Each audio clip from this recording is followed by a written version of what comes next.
If this story already has you hooked, drop a like and tell me in the comments what do you think was inside that waterproof case. Let's find out together.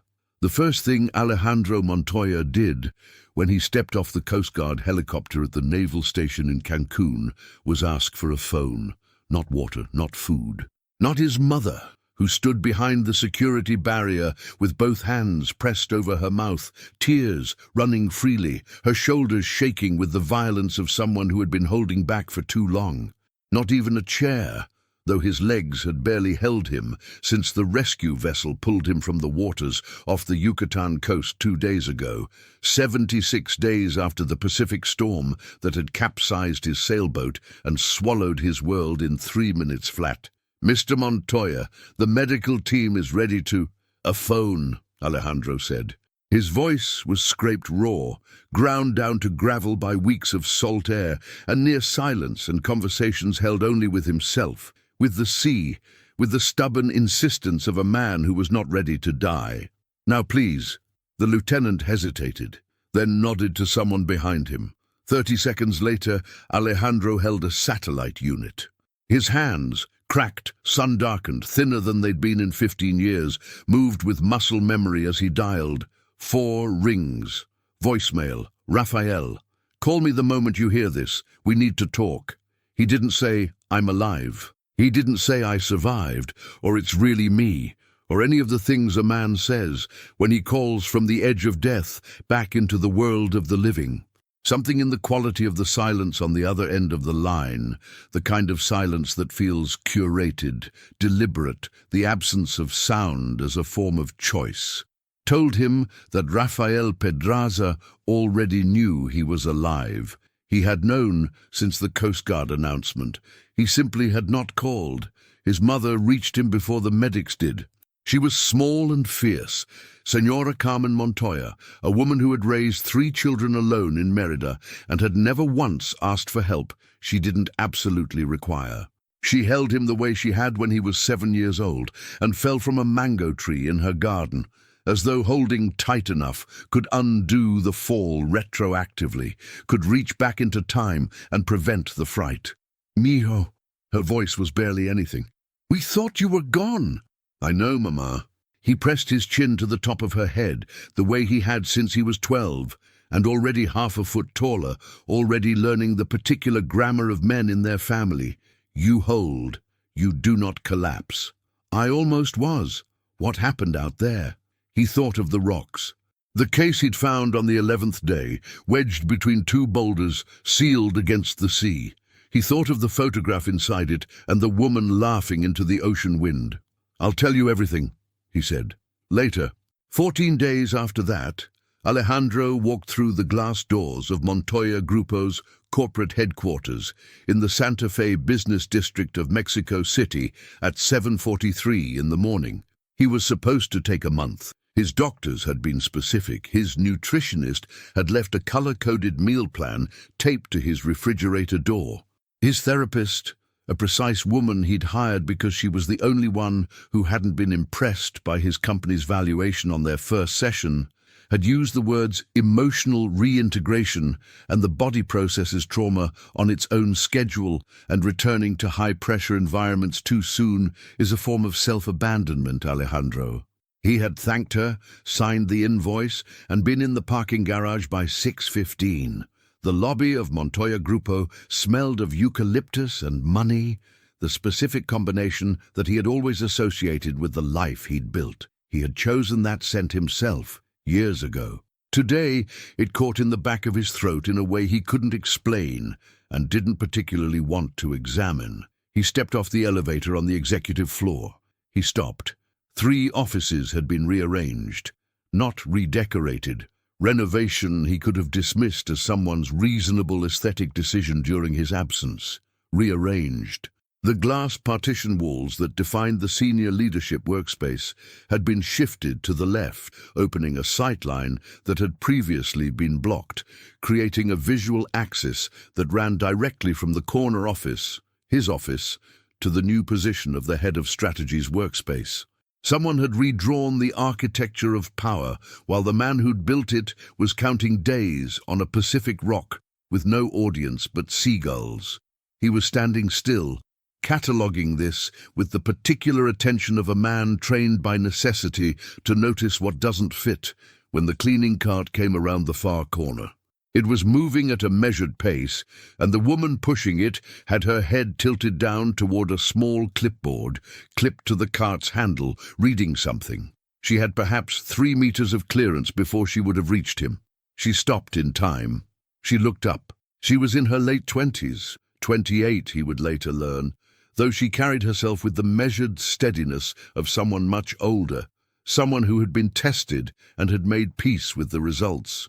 Dark brown hair pinned back with the mathematical precision of someone who does not waste effort on looseness. Eyes the particular shade of sea glass, somewhere in the territory between grey and green, that registered his presence and then did something unexpected with it. She did not gasp.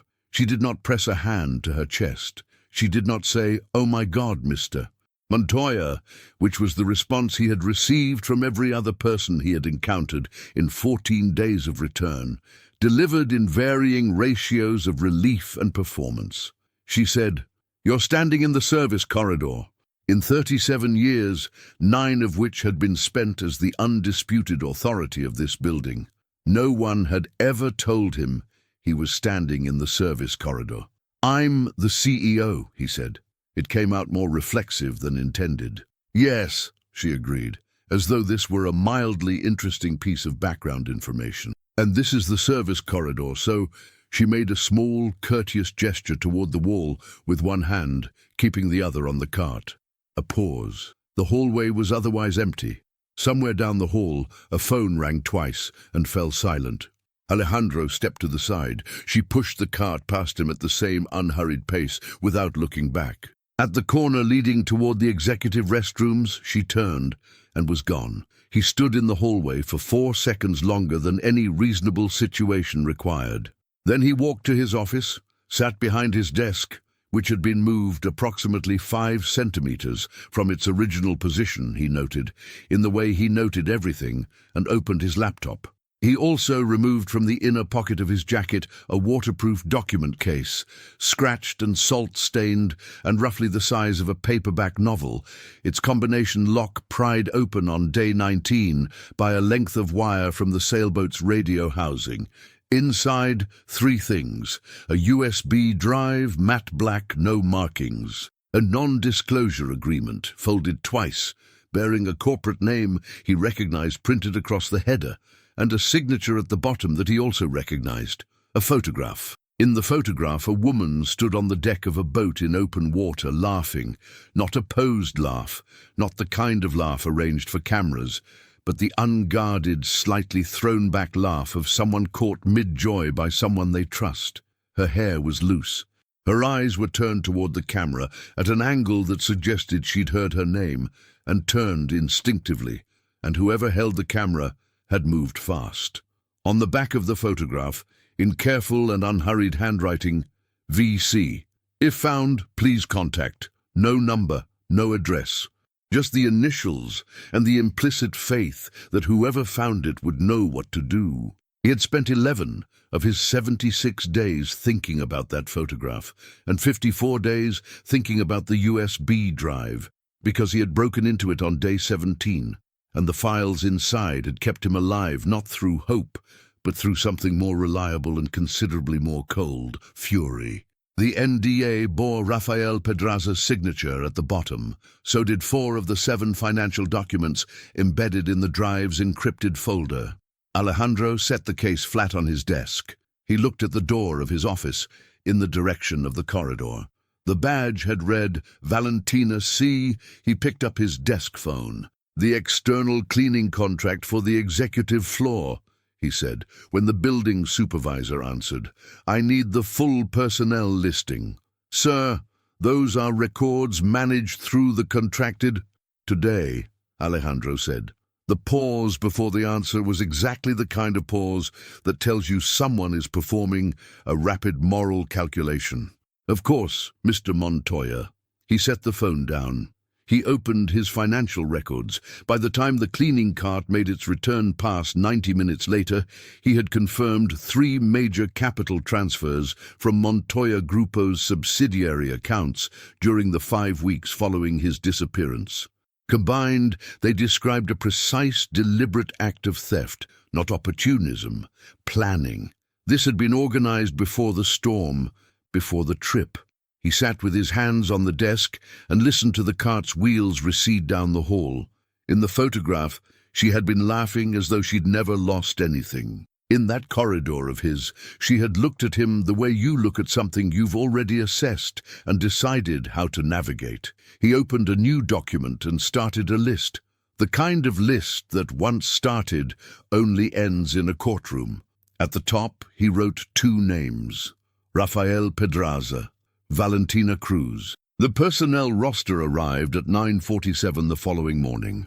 Alejandro had been in 3 meetings by then, a briefing with his legal team about the status of the subsidiary accounts, a call with the board of directors that had been, by unspoken consensus, about reasserting everyone's confidence in the continuity of his leadership without anyone directly using the word succession, and a 20-minute conversation with his CFO, during which he had said very little and listened to everything. He read the roster between the 2nd and 3rd meetings, standing at his desk with his jacket still on.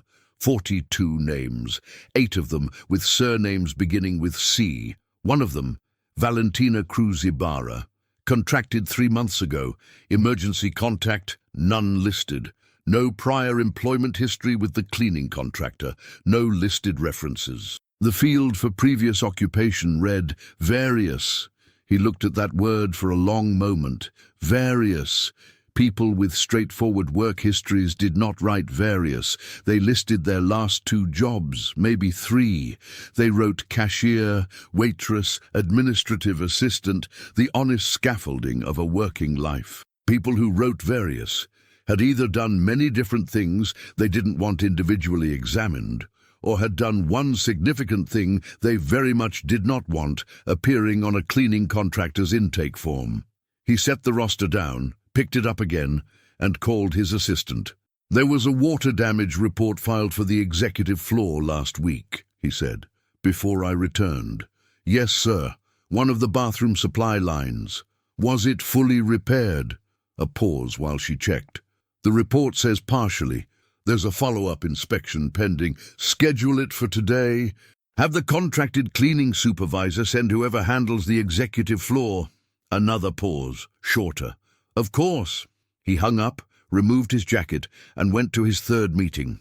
She arrived at 11:15 exactly, carrying a clipboard, a small electronic moisture detection tool, and the particular expression of someone who has been asked to inspect something they already suspect does not actually require inspection.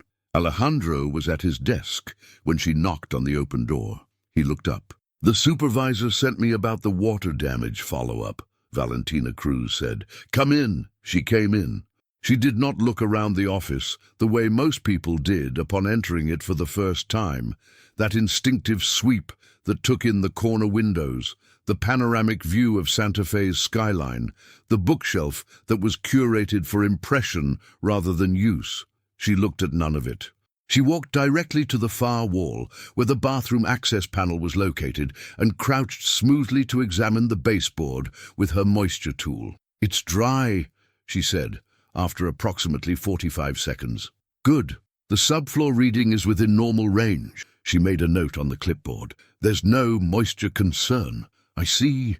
She stood, turned and looked at him with the expression of someone who has just confirmed that a thing does not require their expertise and is now waiting for the social protocol that releases them from the room. "Do you always inspect your own repair reports?" she asked.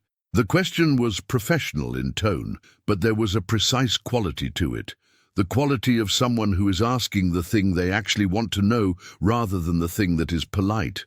"Only when I want to verify something," he said. "And what were you verifying?" He looked at her for a moment. Whether the report was accurate. Something shifted in her expression. Not suspicion exactly, the small recalibration of someone who has identified that a conversation has two layers and is deciding whether to engage with the second one. "It was," she said. "The report was accurate. The moisture levels normalized within 48 hours of the repair. There's no secondary damage to the wall cavity." He nodded slowly. "You checked the wall cavity. It's standard procedure after a line rupture." "Standard for whom?" She looked at him. "For anyone doing the job properly." She moved to stand, and he said, "Your clipboard. There's a secondary inspection form for electrical humidity risk. You haven't filled it out." She stopped. He watched her consult the clipboard, flip deliberately to the second page, and acknowledge, with a tightening around the corners of her eyes that was not quite annoyance but lived in the same neighborhood, that he was correct. She sat in the chair across from his desk without being invited to, the chair reserved for senior staff, which most external contractors would not have chosen, clicked her pen with the brisk efficiency of someone who does not waste preparation time, and began filling out the form.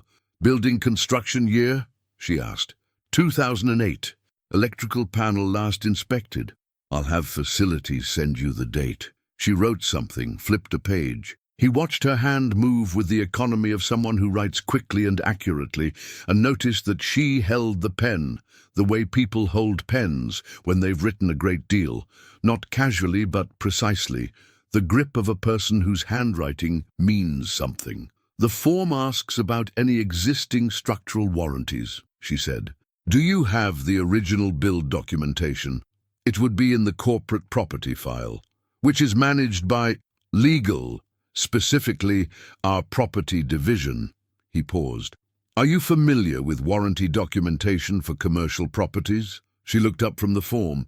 "It's a standard inspection question." "It is," he agreed. "Though most contract cleaners don't know that the structural warranty is kept with legal rather than facilities." A beat. She held his gaze with a steadiness that most people didn't manage when he was paying close attention to them. "I read the building registration when I started," she said. "It mentioned a legal property file." "Of course," he said. She went back to the form. He opened a document on his laptop and kept his eyes on the screen in the way that is designed to communicate that one has returned to more important things while actually watching her in his peripheral vision. She was halfway through the third page when his phone buzzed with an internal message from his CFO. He read it and, without planning to, said aloud, "The Pedraza counterclaim is going to be filed in maritime jurisdiction." He said it the way you say something that isn't meant to go anywhere, a thought released into the air. He was watching the document on his screen. What he was actually watching was her. The pen stopped moving. It resumed almost immediately, but it had stopped, for a duration that was slightly longer than a typing error or a lost thought. "I'm sorry," she said without looking up. "Did you need something from me?"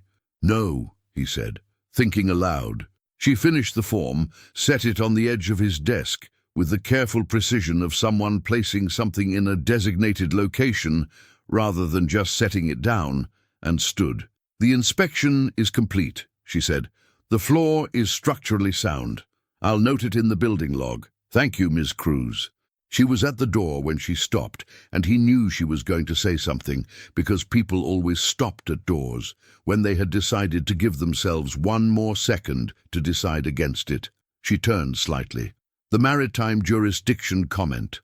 If the counterclaim is filed there, the respondent would have 30 days to establish standing before the evidentiary window closes." She said it the way you say something that is technically a piece of public legal knowledge, available to anyone who had ever opened a maritime commerce textbook. She said it with precisely that degree of detachment. "That's very specific," he said. "It's standard procedure," she said. "My neighbor was involved in a shipping dispute once." "Your neighbor," he said. He kept his voice entirely neutral. "Yes." She looked at him with the same steady calm. "He had a boat. People with boats occasionally encounter maritime complications." "Is that so? Good night, Mr. Montoya." "It's 11:30 in the morning, Ms. Cruz." She looked at him with those grey-green eyes and said without inflection, "Then have a productive afternoon." She left. He sat in the silence she left behind and turned the conversation over in his mind, the way you turn a stone to find what's underneath it. The respondent would have 30 days to establish standing before the evidentiary window closes. His own lawyers had needed 4 years of school and 6 years of practice to speak that sentence with that level of ease. He opened a new search tab and sat for a brief moment with both hands held above the keyboard. Then he typed, Valentina Cruz Ibarra, Maritime Law, Mexico. The first result was 3 years old. The second was an archived press release from a maritime law firm in Guadalajara, announcing the departure of an associate named Valentina Cruz from its senior counsel team. He clicked through to the archive. The cached page was incomplete. The firm's website had been substantially edited since the original post. But the photograph was still there, pulled from the firm's original associate profiles. He had seen that face before, not in his building, not in his corridor, in a waterproof case, washed up on a Pacific rock, laughing into the wind on the deck of a boat. He picked up his phone and called his lawyer. I need everything you can find on a maritime law associate named Valentina Cruz, he said. Graduated somewhere in the early 2000s, worked at a firm in Guadalajara, left abruptly, no public reason. He paused. And I need to know if she was ever named in a professional misconduct claim filed by a company called Grupo Pedraza. Over the following week, Alejandro Montoya found 17 different reasons to require the presence of the executive floor's cleaning crew. The first 3 were relatively defensible. A coffee spill in the conference room at 8 in the morning, a reported issue with the air filtration unit above the secondary workstation bank, and a humidity check on the server room adjacent to his office that nobody had technically requested, but that he described to facilities as urgent. By the 4th request, a lighting situation that upon Valentina's arrival turned out to be a bulb that required a half-turn to the right, he saw in her expression the precise moment she concluded that either the executive floor of Montoya Grupo had the worst facilities management in corporate Mexico, or she was being summoned on purpose. She tightened the bulb. She said nothing. She made her note on the clipboard and left. The 5th time, she sent a different member of the cleaning crew. He called the supervisor and requested continuity of personnel on the executive floor for consistency in maintenance tracking. It was, he knew, the thinnest professional justification he had ever offered in his career. He was also, for reasons he declined to examine too closely, not particularly sorry about it. The 6th time, she returned. She walked in, carrying the cart with the particular posture of someone who has made a decision about how they will conduct themselves in a given situation, and that decision is, with absolute professional perfection. Is this about the baseboard near the secondary exit? She asked, from the doorway of his office. The baseboard near the secondary exit, he confirmed, with the composure of a man who had just invented that problem 45 seconds ago. She looked at him. He looked at her. You know, she said carefully, as though she were navigating around something fragile, I'm fairly certain that the building code only requires quarterly inspections of that section. I'm a thorough person. Clearly, she paused, the baseboard is fine. You haven't looked at it yet. It was fine 3 days ago. Baseboards don't change overnight. Sometimes they do. She looked at him for a moment longer, with an expression that he was beginning to recognize as the specific one she wore when she was deciding between the honest reply and the diplomatic one. Mr. Montoya, she said finally, choosing neither, I have 6 other floors to complete today. I'll make sure the supervisor records extra hours. That's not the point. Then what is the point? Another pause. Outside his window, a plane crossed the pewter-colored morning sky, trailing a thin white line that was already beginning to dissolve. She watched it without appearing to, the way people watch things when they are actually thinking about something else entirely. I don't know what you want from me, she said. Her voice was flat and even, the tone of someone making a factual observation rather than an accusation. But I'd appreciate clarity. He considered several answers. Information, he said finally, About a case I found at sea." She went very still. Not the stillness of fear, the stillness of someone who has run this exact calculation before, quickly, and knows the math. "I don't know what you're referring to," she said. "There were documents inside," he said, "and a photograph. I'm not sure how that's relevant to building maintenance." Valentina. It was the first time he'd used only her given name. Something about it changed the texture of the room, the way barometric pressure changes before a storm, invisible but physical. She met his eyes. "I have work to do." She left. He let her go. Isabella Rojas arrived at Montoya Grupo's reception at 1:15 that same afternoon. She was 34, beautiful in the way of someone who has always known it and organized portions of their life around the fact. She wore a white blazer and heels that sounded like decisions on marble, and she walked in with the confidence of someone who expected to be remembered. She had been to this building before.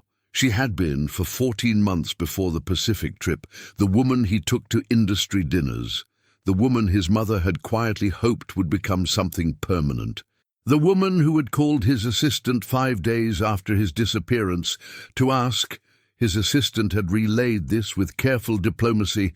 What would happen to the personal items she'd left at his apartment? Alejandro. She came into his office without knocking, which she had always done, and which he had never, he now realized, corrected. She embraced him. She smelled of something expensive and familiar. "You look different. 76 days at sea," he said. "You should be resting. I'm working." "You always say that." She smiled. A practiced smile. "Everyone's been worried. I've been worried." "I'm fine," he said. "Was there something specific you needed, Isabella?" Something moved across her expression. She had expected a different reception. "I wanted to see you," she said simply. "I appreciate that." He was looking at his screen. "I have calls this afternoon. Jorge can validate your parking. Rafael Pedraza called at 4:17. Alejandro had been expecting the call for 19 days. He picked up before the second ring. "You're back," Rafael said. His voice was the same as it had always been, smooth, measured, with the cadence of a man who prepares everything he says before he says it. "We were all relieved, I'm sure," Alejandro said. A short silence. "You sound different." "Solitude will do that." "We should meet," Rafael said. "There are matters with the subsidiaries that require your signature. Some things moved during your absence that we should review together." "I'd like that," Alejandro said pleasantly. "Let's say Thursday." "Thursday." A pause, this one with a different quality. The pause of someone listening to what's beneath the conversation. "Are you well, Alejandro, truly?" "Truly," Alejandro said. "I've never been more focused in my life." He ended the call and sat with the phone in his hand. Then he went to find the cleaning crew schedule. It was after 7 when he found her. He hadn't planned it. He had stayed late going through corporate property filings, and when he walked past the executive conference room, the one with the full-length windows that faced north toward the city, he saw the cart parked outside the open door and heard the quiet of someone working alone in a large, dark room with only the window light for company. She was at the far end of the conference table, wiping it down in long, even strokes, and she was looking out the window, not at the city exactly, through it, at some middle distance, that the city was simply between her and... He stood in the doorway. She heard him. He saw the slight adjustment in her posture, but she didn't turn. "The building should be locked down by now," she said. "I'm still here." "I know." A pause. "You're always still here." He walked in and stood near the window on his side of the room, leaving the length of the conference table between them. The city below was beginning to light itself up for the night. Building by building, the slow declaration of 10 million people deciding to stay in the warm. "You were a maritime lawyer," he said. Not a question. She kept wiping the table. "I cleaned rooms for a living before this job, too. The equipment is nicer here. The firm in Guadalajara. You left 3 years ago. People leave jobs. Not like that," he said quietly. "Not with their professional profile scrubbed from a firm's website and their name attached to a misconduct filing that was later found to be fabricated." She stopped. The room held its breath. "You have no idea," she said very quietly, "what you're getting into." "And I have some idea," he said. "I spent 54 days on a rock reading files from a drive that had your name on it." She turned then. In the window light, city glow filtered through cloud, blue-grey and honest, he could see what her face looked like when she stopped managing it. When the professional distance that she wore like a second uniform fell away for just a moment, she looked like someone standing in the ruins of something that had once been a life. "Those files were meant to be destroyed," she said. "The ocean kept them. The ocean doesn't care about justice." "No," he said, "but I do." She looked at him for a long time. He made himself stay still, made himself be a thing she could look at without it requiring anything from her. The city hummed 40 floors below. "You don't know what he's capable of," she said finally. "Raphael."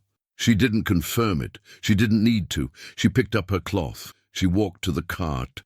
She pushed it to the door with the same measured efficiency with which she did everything, and she paused in the doorway with her back to him. "Go home, Mr. Montoya," she said. "Lock your apartment, and if you have anything on a personal device that relates to those files, move it." She was gone before he could answer. He stood in the dark conference room for a long time. When he finally took the elevator down to the parking level, the security desk at the lobby informed him, almost as an aside, almost too casually, that someone had reported an incident on the building's lower level. A locker in the service personnel changing room had been forced open. The security log showed the locker belonged to a contracted employee, assigned to the executive floor cleaning rotation, Valentina Cruz Ibarra. He read her name on the incident report and felt something harden in him, cold and clear and purposeful, the way things harden at sea when you realize that the storm is not moving away from you, but toward you, and that the only choice is how to meet it. The call came at 6:40 in the morning. Alejandro was already at his desk. He had been there since 5, which was a habit the sea had given him and which he suspected was permanent. He had the financial documents open on 2 screens and the USB files on a third, building the architecture of what had been done to him piece by piece, the way you reassemble something that has been deliberately scattered. He picked up without checking the name. "You need to stop," said Valentina Cruz. Her voice was different from the building, not controlled. Controlled had been its default register since the moment he'd first seen her in the service corridor. This was something underneath the control, something that had been awake at 5 in the morning, making the same calculation about this call several times before finally placing it. "Stop what?" he said. He had been fully awake. "Pulling my records, having your lawyers search my name." A pause. "They're not discreet. When your senior legal partner calls a maritime firm asking about a former associate, the firm calls the person they displaced." He sat back. "They called you. They called Rafael Pedraza's office manager, who called someone else. I have a contact at the firm, one of the few people who believed me. She called to warn me at midnight." Her voice was flat, carefully reconstructed. "Whatever you're building, you just handed him a warning." Alejandro said nothing for 3 seconds. In those 3 seconds, he ran through the sequence. The lawyer's call, Pedraza's network, the forced locker, and arrived where Valentina had already arrived. "He knows I found the case," he said. "He's known since your rescue was announced. He's been waiting to see if you understood what was in it." A pause. "The drive, have you moved the files?" "They're on an encrypted drive in my apartment." She made a sound that was not quite a word. "Is your apartment secure?" "It's on the 32nd floor of Mr. Montoya. Is your apartment secure?" He thought of Isabella, who had been to his apartment, who had asked about personal items within 5 days of his disappearance, who had never once, in 14 months, shown any interest in property law. "No," he said. He moved the encrypted files to 3 separate locations within the hour. Cloud storage, under a name that didn't exist. A physical drive given to his mother in Merida, with instructions she accepted without questions, and a copy emailed to his corporate attorney from a device never connected to his building's network. By noon, Rafael Pedraza arrived at his office. He came without an appointment, brought a lawyer, and brought documents sealed in a portfolio that he set on the desk with the careful deliberateness of someone who has practiced the gesture. "I thought we were meeting Thursday," Alejandro said. "I thought we might want privacy before Thursday," Rafael said. He sat. He was 51, barrel-chested, with a face that had learned to communicate warmth and calculate simultaneously. Alejandro had known this face for 11 years. "How are you feeling?" "Well rested," Rafael smiled. "I imagine 76 days at sea provides perspective." "It provides a great deal," Alejandro agreed. The silence between them had the quality of two people performing a conversation neither of them meant, both aware of this, both committed to the performance for tactical reasons. "There are some structural adjustments to the subsidiaries," Rafael said. "Some investments made during your absence that I should walk you through. Your signature is needed on several transitions. I'll have my lawyers review them." The slightest change in Rafael's expression. "Of course, I can have our shared, my personal attorneys," Alejandro said pleasantly, "not the firm we've used together." Rafael looked at him for a long moment. "Is there a concern about the shared firm?" "I have new concerns about many things," Alejandro said. "The ocean gives you time to think." Rafael set his hands on the portfolio. He did not open it. "Alejandro?" His voice dropped the register of business entirely and became something that sounded like grief, and Alejandro watched it with the attention you give a magician's hands when you already know there is a trick. "I know what you found." Alejandro said nothing. "The case," Rafael said. "I know it washed up near wherever you were stranded." "I know what was on the drive." He shook his head slowly. "Those files are not what they appear to be. The Valentina Cruz situation was a legitimate misconduct, finding that she is still contesting. She is a troubled woman who has spent 3 years building a fabricated case against me out of personal grievance." He paused. "I should have told you before you left." "Why didn't you?" "Because I didn't know you were going to be lost at sea." He almost smiled. "I couldn't have anticipated that." "No," Alejandro said. "I suppose you couldn't. Valentina was not at work that afternoon."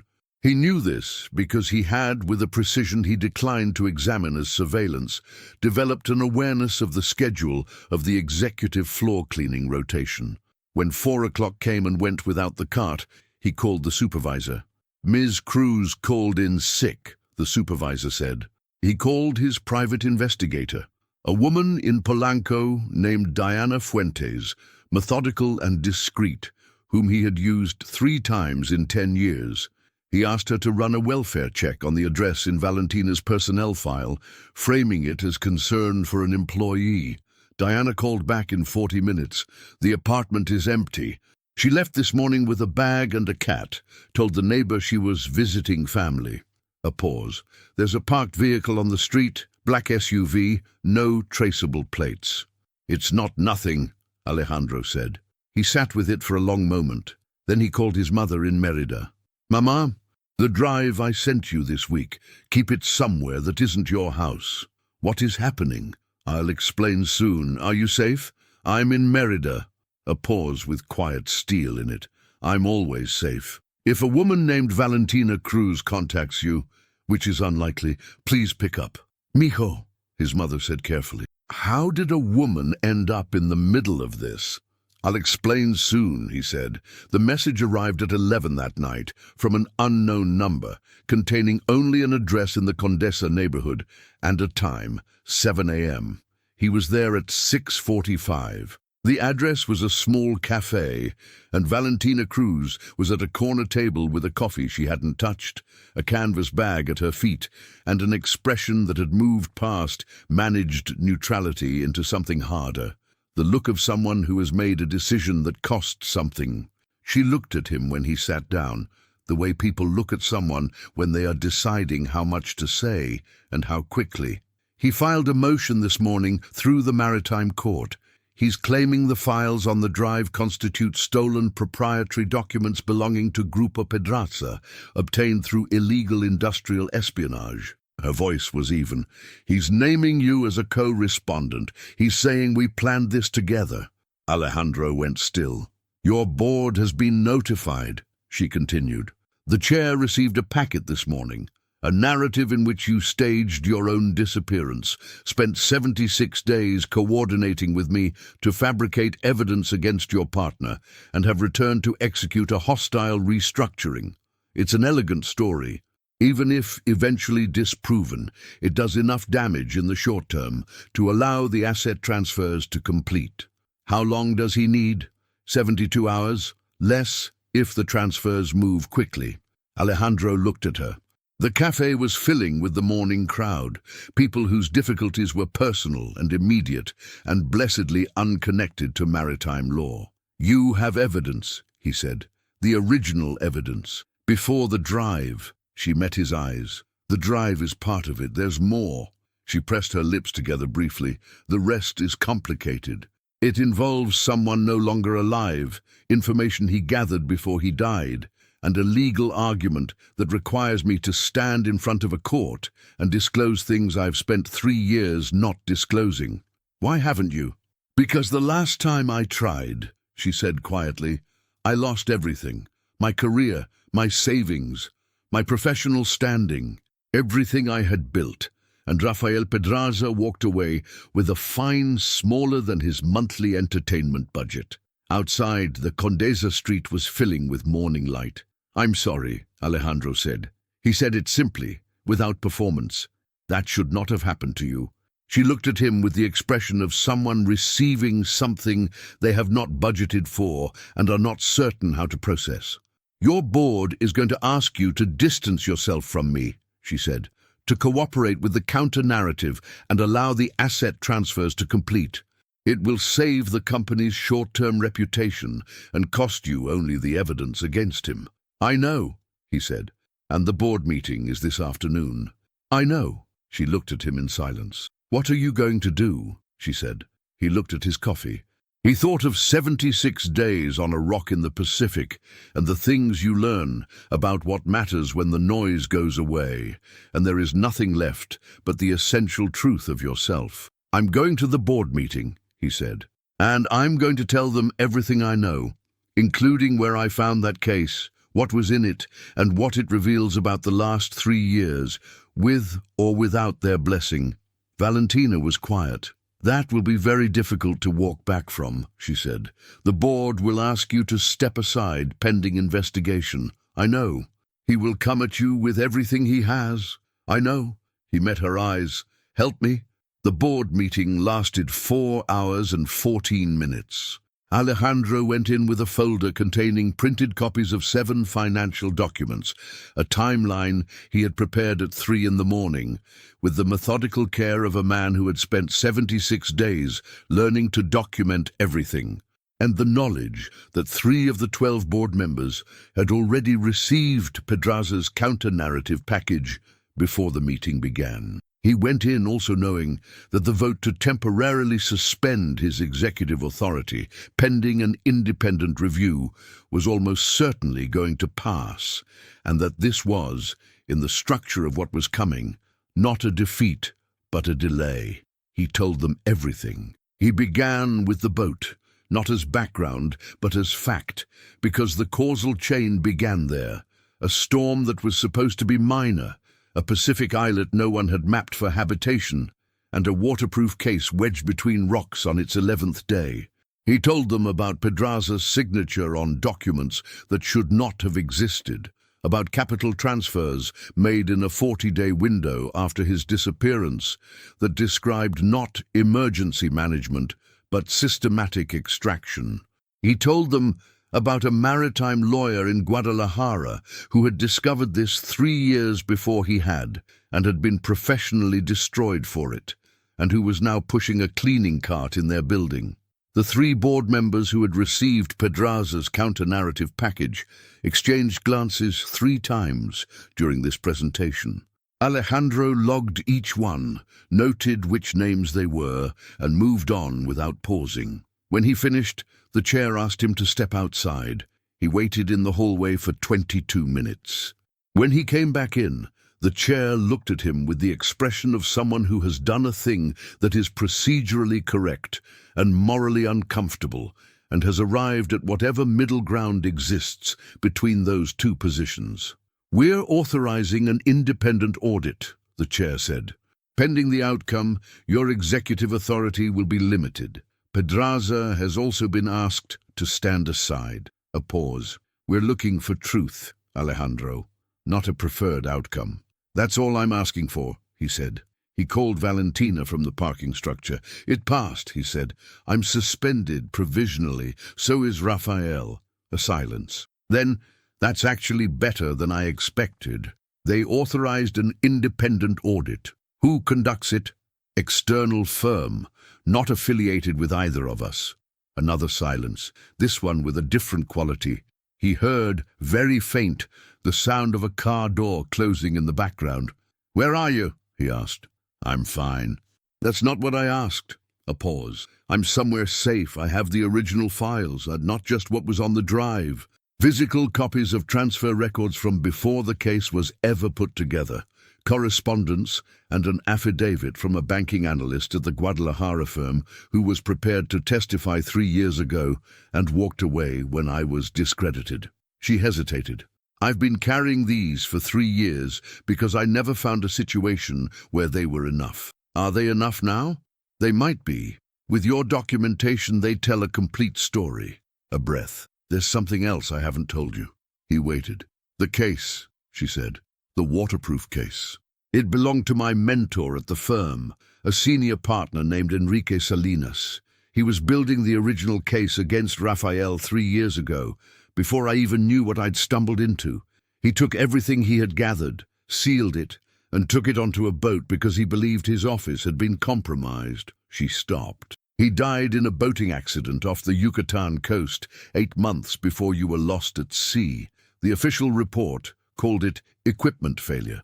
Alejandro was very still. His boat, he said. Yes. Her voice was barely above speaking. It went down in the same waters where you were sailing. I've spent 3 years trying to find what he gathered. The drive you found, those were his files. The parking structure hummed around him with the particular white noise of enclosed concrete. Somewhere far above, a car alarm went off twice and was silenced. He trusted the ocean to keep them, Alejandro said. He had no one left to trust, she said. Raphael had already moved against everyone who might have helped. Enrique knew the materials would surface eventually. He believed, I think he believed, that if they ever reached someone with the resources to act on them, it would be enough. She paused. He couldn't have known they'd reach you specifically. No, he said quietly. That was the ocean's decision. Silence. I need to tell you the rest, she said. The part I haven't said yet, about why I took the job at your building. He waited again. I knew the original hard copies of the transfer records were filed in the corporate property archive, she said, in your legal department. I had a partial record reference from Enrique's notes. I took the cleaning position because it was the only access point I could find that didn't require credentials I no longer had. A pause. I wasn't there by coincidence, Alejandro. I was there because I was running out of time and options, and it was the only move I had left. Diatis, the silence between them was long and had many things inside it. I know, he said finally. A beat.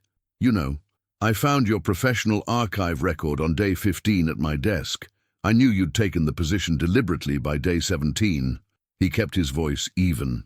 I've known since the conference room that you were the reason Enrique Salinas put a photograph inside that case, that he was trying to get the evidence to you as much as to anyone. The silence that followed was different from all the previous silences. Why didn't you say anything? She asked. Because you needed to tell me yourself, he said.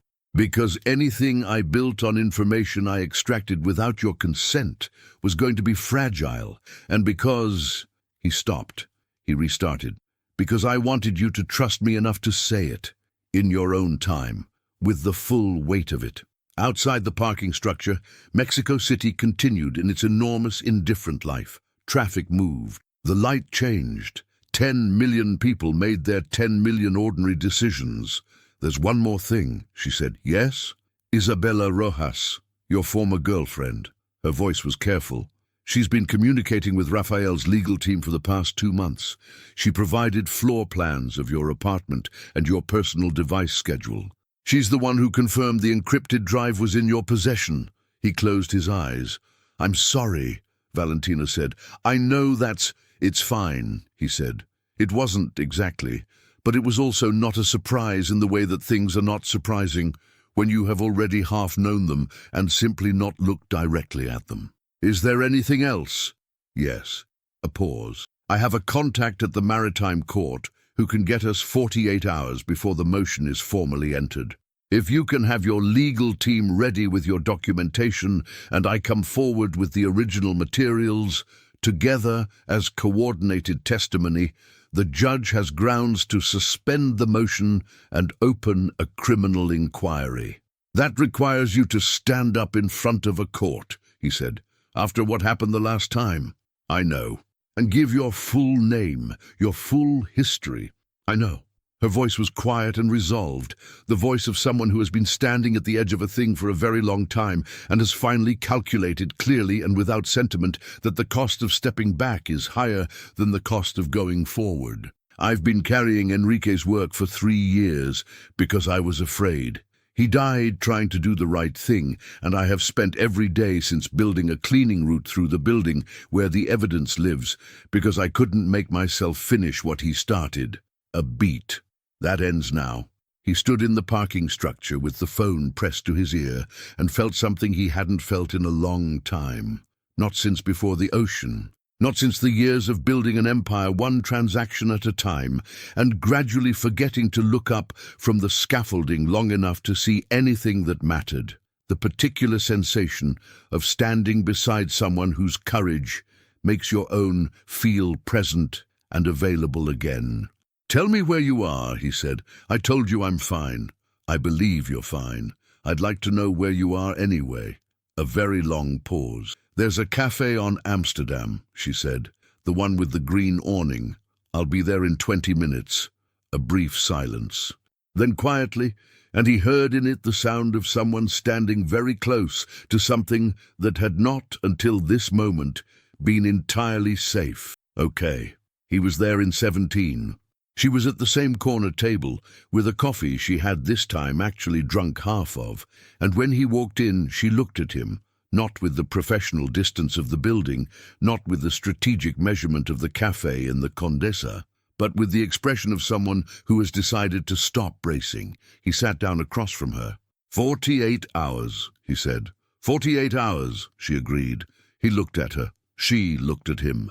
The cafe was warm and ordinary and completely indifferent to the fact that something had shifted between two people in its corner, quietly and without announcement, the way the most important things usually do. For what it's worth, he said, you were an excellent cleaner. She looked at him for a moment with the grey-green eyes that had been assessing him since the first morning in the corridor. You were a terrible facilities manager, she said. He felt something loosen in his chest, something that had been pulled tight for a very long time. Fair, he said. The Maritime Court hearing lasted 2 days. On the first day, Alejandro presented financial documentation covering 37 months of account activity, cross-referenced against wire records showing transfers to shell entities in 3 jurisdictions, entities whose beneficial ownership traced through 3 layers of corporate structure. Terminated in a single holding account controlled by a man who had just spent 4 hours arguing that none of this existed. On the second day, Valentina Cruzibara stood before the court and gave her full name, her full professional history, and the complete account of what she had discovered 3 years ago, what had been done to her because of it, and what Enrique Salinas had gathered in the months before his death. She spoke for 6 hours with the precision of a woman who has prepared every word and decided she will not be interrupted, cried, or made small. At the end of the second day, the judge suspended Rafael Pedraza's motion, issued a freeze on the disputed asset transfers, and referred the matter to the Federal Attorney General's office for criminal investigation. Rafael Pedraza was detained at the airport the following morning, attempting to board a private flight to Madrid. Isabella Rojas was interviewed by investigators and charged with conspiracy to commit corporate fraud. She cooperated fully with prosecutors in exchange for reduced exposure, which, Alejandro thought when he heard this, was entirely consistent with her character. She had always known how to minimize her losses. The independent audit confirmed that 340 million pesos had been systematically redirected from Montoya Grupo's subsidiary accounts in the 37 months prior to Alejandro's voyage, and that the transfers executed during his absence had been planned before his boat left port. Rafael Pedraza had expected him to die at sea. He had prepared for it carefully and completely, with the thoroughness of a man who believed planning eliminates the need for contingency. What he had not planned for was a waterproof case, a Pacific current, and a woman who had been waiting 3 years for the truth to have somewhere solid to land. The Montoya Grupo board restored Alejandro's executive authority in full at the end of the 8th week. The chair made a speech about institutional resilience that Alejandro sat through with the patience of a man who has learned, on a Pacific rock, that most speeches are about the speaker rather than the subject. Afterward, in the hallway, the chair shook his hand and said, "You were right." "I know," Alejandro said pleasantly. Carmen Montoya arrived from Merida on a Friday with 2 suitcases, a jarred mole, and the firmly expressed intention to assess the situation with her own eyes. Alejandro understood this to mean she wanted to meet Valentina Cruz, had no intention of saying so, and would not leave until she had. He introduced them on the Sunday. His mother looked at Valentina for a long moment with the evaluative precision of a woman who has navigated difficult circumstances all her life and developed very reliable criteria for the people she chooses to trust. "Mijo told me you're a lawyer," Carmen said. "I was," Valentina said. "I'm working on being one again." "Good," his mother said. She turned back to her mole and said nothing else for 3 minutes, which in Carmen Montoya's grammar was the equivalent of an extended endorsement. Valentina looked at Alejandro. He looked at his mother's back. "Is she always like this?" Valentina said quietly. "She told you you should be a lawyer again," he said. "That's practically a welcome speech." The Bar Association review of Valentina's professional standing took 11 weeks. The fabricated misconduct finding was formally reversed, expunged from the record, and replaced with a notation that the original complaint had been submitted in bad faith by a party now under federal indictment. She called him when the decision came through. "It's done," she said. "I know," he said. "My legal team called me 40 minutes ago. You had people watching the review. I had people available in case the review needed additional documentation." A pause. "There's a difference." "That's a very thin difference, Alejandro. Would you like to discuss it over dinner?" A silence. Then, with the particular quality of someone who has decided to stop fighting the current, "Yes." They had dinner at a restaurant in the Roma Norte neighborhood, not a place he owned or controlled or had any professional relationship with, which he had chosen specifically for this reason. It was small and imperfect, and the waiter forgot his water twice, and the table wobbled slightly, and Valentina Cruz laughed at something he said about the first time he had manufactured a facilities emergency, and the laugh was the same as the one in the photograph, unguarded, slightly thrown back. The laugh of someone who is not performing anything. He thought of the photograph and the way he had looked at it on the rock and not yet known her name, and the strange patience of the world that had moved them both by such different routes toward the same small table in the Roma Norte. He asked her on a Tuesday, 3 months later, in the most tactically impractical location imaginable. They were in the building, his building, their building now, since she had joined the legal department 6 weeks earlier, in a role that made the head of their property division visibly nervous and their corporate counsel visibly relieved. And they were in the service corridor on the executive floor, because he had walked past it and made a decision. "This," he said, producing the ring, "is where you told me I was standing in the wrong place." She looked at the ring. She looked at him. She looked at the corridor. "This is a terrible place to propose," she said. I'm a thorough person, he said. I wanted to complete the scene. She looked at him for a long moment, with the grey-green eyes that had measured and assessed and held their ground through everything, and that were now doing something that was not measurement at all. You know, she said, most people improve with time. I'm working on it. You invited 17 different fake maintenance requests. 16. The water damage report was real. It was a half-turn of a bulb. Bulbs are infrastructure, he said. I take infrastructure seriously. She was laughing now, the full version, the one that had been in the photograph before he knew her name, and he was watching it with the attention of someone who intends to spend a very long time in the presence of this specific phenomenon. Yes, she said, you haven't let me ask the question yet. The answer is yes, she said. Ask the question. That is entirely out of order, he said. I am a lawyer, she said. I prefer to establish the outcome before the proceeding.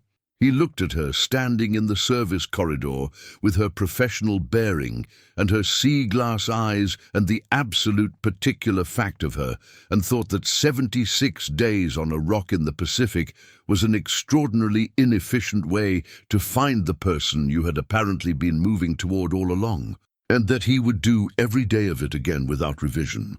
Valentina Cruzibara, he said, his voice steadier than he had expected it to be. Will you marry me? I already said yes. I know, he said. I needed to hear it said. She stepped forward and took the ring from the box herself, which was not how he had planned it, but which was, on reflection, entirely consistent with every other thing she had ever done. You were standing in the service corridor, she said quietly, sliding the ring onto her own finger. I was. You should have been in the executive hallway. I know, he said, but I had better luck here. They were married in October, in a garden in San Miguel de Allende, in the kind of light that only exists in that city at that time of year, gold and lateral, and completely indifferent to whether you deserve it, which he found philosophically correct. Carmen Montoya cried throughout the ceremony and denied this with perfect composure immediately afterward. Valentina's former colleague from Guadalajara, the one who had called to warn her on that midnight 3 years ago, sat in the second row and held the hand of the woman beside her very tightly. Enrique Salinas's family, his daughter and 2 grandchildren, whom Valentina had found and contacted 8 months earlier, sat near the front, and the granddaughter wore a dress the color of the ocean. At the reception, one of the board members found Alejandro near the bar and said, with the slightly unsteady sincerity of a 3rd glass of mezcal, "You know, when you walked into that meeting with a folder from a cleaning employee, I thought you'd lost your mind at sea." "Entirely possible," Alejandro said. "She's remarkable," the board member said. "Yes," Alejandro said, "she is." Valentina was across the garden, talking to his mother and laughing at something with the particular ease of a woman who has come to the end of a very long road and found that it ends somewhere worth arriving. He watched her in the October light and thought of the photograph, the unguarded laugh, the open water, the name on the back that had kept him alive on a Pacific rock when the reasons had been running thin. He had found the case on the 11th day. He had understood, standing in a wedding garden in San Miguel de Allende, with a glass in his hand, and his mother's mole keeping warm in the kitchen, and the woman he was going to spend his life with laughing 20 meters away, that some things the ocean keeps are not wreckage. Some things the ocean keeps are exactly where they need to be, waiting for the right person to come along and know what to do with them.